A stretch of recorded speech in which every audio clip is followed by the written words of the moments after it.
Good morning everyone and welcome back to Piccadilly Sidings.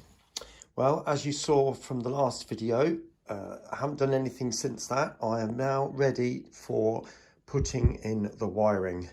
So what I need to do first of all is clear all this lot off and then tip the boards onto their side. Right, so as you can see now, I've got the layout on its side and have disconnected the fiddle yard section, and that will be rejoined with bolts and also a separate wiring plug. And I'll explain what I'm using as I go along, but my first job is to start thinking about putting on the bus wires and what I'm going to use for that. If I just take you down, hopefully we won't get a flashing light. It's quite bright outside today, but I use these things, which are absolutely brilliant, and use those in conjunction with a load of those, which are just cable ties, and literally just peel off the sticky back and stick them to the back of the baseboard. Now, the connection from the Z21 is there and is going to come in from this end, so I'm going to put a couple going down, probably down the bottom there, to be honest, because that's where the connection wires are.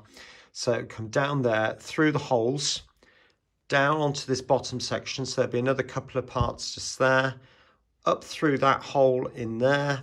And then there will be a big terminal block in there. And then so on through, oh, sorry, the light. If I do that, that's better. All the way through to the end. And I'll be using separate plugs, which are these things, to join the boards together and the connection from the Z21. All right, so I'll get those sticky things put on and start putting some loops on with the cable ties. All right, so there you can see I've now mounted on all those plastic base plates and the cable ties, and I've actually fed through a brown and blue wire all the way along. Okay. I haven't done that bit yet for the fiddle yard because it would be easier to do, put the terminal block onto that part and feed the wire back through the other way. So I'll do that later. But the next job now is I've made these terminal blocks sections. Now these are the larger terminal blocks, and the only reason for that is so I can put more wires in them.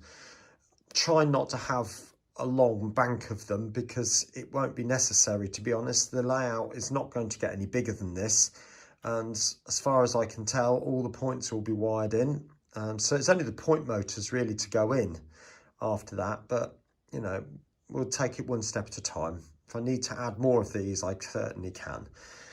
So what I'm going to do first of all is to start locating these where the most need is. So these bank of two sections, two brown, two blue, I'm going to put in those more busy areas over there, and these areas where there's only one or two droppers, I'm going to use just the standard single version, and then just feed the wires in. So the bus wire will come in and then the other wires will just come off as required. Okay, bearing in mind down there I'm still going to use the plug, so I might as well join both of those parts to the plug and we'll take it from there. All right, so I'll start joining those on. Okay, I thought I'd just give you a little bit of a progress report. I've now put the plug on the end of there, ready to connect up to the Z21. Now, the whole point of this is that every brown wire needs to touch every other brown wire through the cables, and every blue needs to touch every other blue. So the idea is to create these little hubs. Now, that will become a little bit more clear on the next section. I must say it's all a bit messy at the moment because it still needs a bit of tidying up, and you know, I want to get it all wired and working before I even think about that. So what have I done here? Well, the bus wire comes in here and obviously continues out through here, but I've got the bridge section with another plug on it. If you remember, I'll just bring that in now. There we go. You were waiting for that, weren't you? So obviously that comes in from the two tracks above, and there's a plug which then plugs into that just down there. Okay. So if necessary, I can now detach the whole of the bridge, this section above here, and the bridge section. Now, let me take you across to the next bit. Now, this is where it starts to look a bit more complicated, if you like, but the principle is the same. Every blue wire needs to touch every other blue wire through the cables, and the brown needs to touch the brown. So what have I done? I've got these droppers coming out from the top. So I've taken all the brown wires and fed them together. Actually, I need to reposition that because that's not in very well. But they all go into one terminal block, okay? Then I've got the bus wire coming in, and that goes into one there. It's joined, and I've got another cable going off to this one, which then joins this part, the main feed through, to these blue ones. And then I've got another one coming in from there, and then the bus wire continues on through the board. Okay. Now, I haven't connected these ones because I want to show you the way I go about doing it. So these brown wires here are going to be joined into this section. As you can see, it'll be exactly the same. The brown comes in and goes into that one just there, because obviously the blue and the brown need to be separate. That's looped across into that one, and then this comes out with all these other three and will go into there, which will then pick up any stray wires, because I've got one there, and then the bus wire continues through. So all I do is I take the three wires. I've cut the tails slightly longer. If you notice, they're just over 1 centimetre on this occasion. If you have them much shorter than that, you won't be able to twist them. So I'm getting all the ends of the sheathing together, so they're all about level, like that. So all the sheaths are together. Now I twist the whole lot like that. Okay, and then that will go into there. Trying to get the sheathing into the actual hole as well if I can, so there's no bare metal exposed. And then tighten that one up. And that is all that's required. Now, that does look a complete sight at the moment. All the cables need to be bound together and positioned. Those blocks need to be screwed to the bottom of the baseboard. It will look an awful lot better once it's completed, I assure you. So there won't be any worries about that.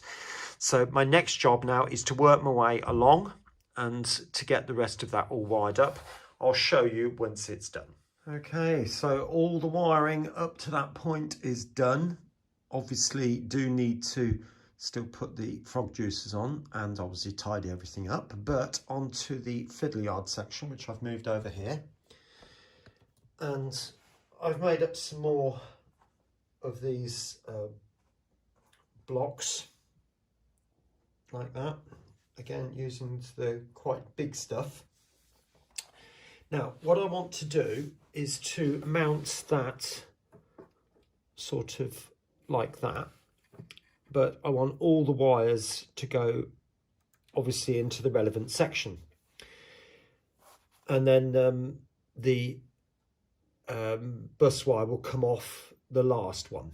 Now if I try and just put all of those in, they're all going to end up just looking a complete sight, because they're all different lengths, you see, look, and it's just going to look an absolute mess. So what I'm going to do is to take each one and locate it into a port, one of these, but cut the wire so that it's a reasonable length, so that they're only sticking out by the same amount, so everything does look reasonably neat. It's never going to look perfect in this situation, but I want to try and get it as neat as I possibly can. So what I'm saying is locate each wire, but cut it so that it's the relevant length, and then they're all sticking out, or the loops are about the same size. Okay, so I will get those mounted up, both the blue and the brown, and I'll come back and show you when I've done it. Okay, so you can see that's all done now. Obviously this part needs to be loose because it's a traverse, and obviously the wire's got to go wherever the traverse section goes. So once I've got it all fixed together, I can then tighten that and trim that cable tie off, and then likewise tidy all that up inside there once I know exactly how much travel is required. Now the next stage is to now start thinking about fitting the frog juicers, because to be honest with you, that's all that I've got to do, and then tidy it all up. So it won't take much longer now. So I'll get one of the frog juicers and show you what I do with it. This is one of the frog juicers. This is the new one, it's just arrived. So DC 80 auto frog. Okay, if you want, I'll just pause that on the back there. It just tells you it's not suitable for children, really, doesn't it? But it's very easy to wire up. This is one that I've already got. So as far as I'm aware, it doesn't really matter which way round these go, but for the sake of regularity, if you like, I've decided to go with that configuration. So negative on this one, positive on that one. And then as long as that's your switch wire coming from the frog juice, or from your frog, that's all that really matters. I will put a connector block on the end of all of mine, just in case there's ever a problem with one of these. Then I don't have to be unsoldering the wires, so it'd be just an easy just to unscrew it. And where in locations where there's 2 or even 3, whatever, I'll maybe just have a bigger connector block and just have them all going into one side, then the point side come out the other side. And it won't matter which one they go to, because as long as they've all got a frog juicer to go to, the frog juicers will do their job. So it won't really make an awful lot of difference. So anyway, that's how you wire them up. And what you do is, obviously I've got negative and positive. So if I show you, say here, I would then put the brown into the brown and the blue into the blue. Yeah, so I mean, perhaps not that, well, actually I could put them into the top, couldn't I? Because that one hasn't got quite so much in it. So that would be a good place to put that one. And vice versa, I've actually got 2 in there. So actually with a double connector block on the end, that one would be perfect. And I can soon put another frog juicer so it goes into that same terminal block, and then have these wires coming from the points going down into the other side of those terminal blocks. And that's about it, really. So I will get those wired up and I'll show you that in a minute. Okay, so what have we got here then? So obviously we've got 2 frog juicers. Now, hopefully you can see the brown wires coming out from there and there. Let me use the thinner screwdriver to point. So there's one coming out there, one coming out there. So they both go down into that part there. And the negatives come out from the bottom there, and they both go down into this one here. Now, the greens come off from the sides, from there and there. So they're going up into their own single terminal block. You can't put the 2 together, obviously, because each one controls one point, and if you mix them together you'll probably create a short, to be honest with you, because this is constantly switching polarity between negative or positive or negative, according to what is required. So that one is coming from there and going into this side, and the frog is coming off here. If you can see that wire coming up along the side there, and it's going into the opposite end of that terminal block. And then this one is coming out from here up through this side, and then the frog comes along there. I am trying to keep it tidy. It is, you know, it's not going to be an easy job, but at the end of the day, I'll do my best with it. Obviously, all this is still a complete site, and that needs to be sorted out, but I'll get round to that in a bit. So I will get the other 4 frog juices done, and then I'll go about tidying it all up, putting more of the cable ties on like I have done just here, and probably some more of these base plates as well, and start fixing things down. So I mean, even just pulling that up tight like that makes a world of difference. Yeah, so anyway, I'll get that sorted and I'll show you when it's all done. Right, so there's the wiring done. Just take you across. Now, me personally, I think that looks reasonably neat. to be honest with you, if you feel it's a mess, then I really don't care. So you'll have to forgive me for that one, but I think that one looks all right. I will tidy that loop up just there. That was a bit of a sight, but just bring those two wires together. But there is something I want to show you. The reason being is because I don't actually have a programming track on this one, and I just had this idea that if I've put a plug just there, I could isolate that section above there as a programming track. Why not? So that means if I do that, I need to switch off the main layout. So what I've done is I've broken the layout just there. So that part is totally isolated. It won't work because there's only the live going across. And what I'm going to do, it's going to come back in at that point. So I'm just going to take a blue wire coming up, one from this side, one from that side, the two coming up the back of the boards, and then come out of this hole and then into the back of a switch. I'll show you that a bit more in a minute. I hope you can make this out. So I've put one side in just there, and I've literally just looped the wire up. So it goes all the way up, and it's a loop. I haven't cut it. And what I'm going to do now is cut this part here and then wire it into this switch. Now there's only two terminals, so it really doesn't matter which way round you put them in, because all it's doing is an on-off. So it's breaking the wire and then making contact. So that's literally all it's doing. So I will get those, I will just break that right here, right now, wire those two in, and then decide which way round I want the switch, because when it's on the programming track, I want that bit there, and if I've got some red tape, I'll put that at the top.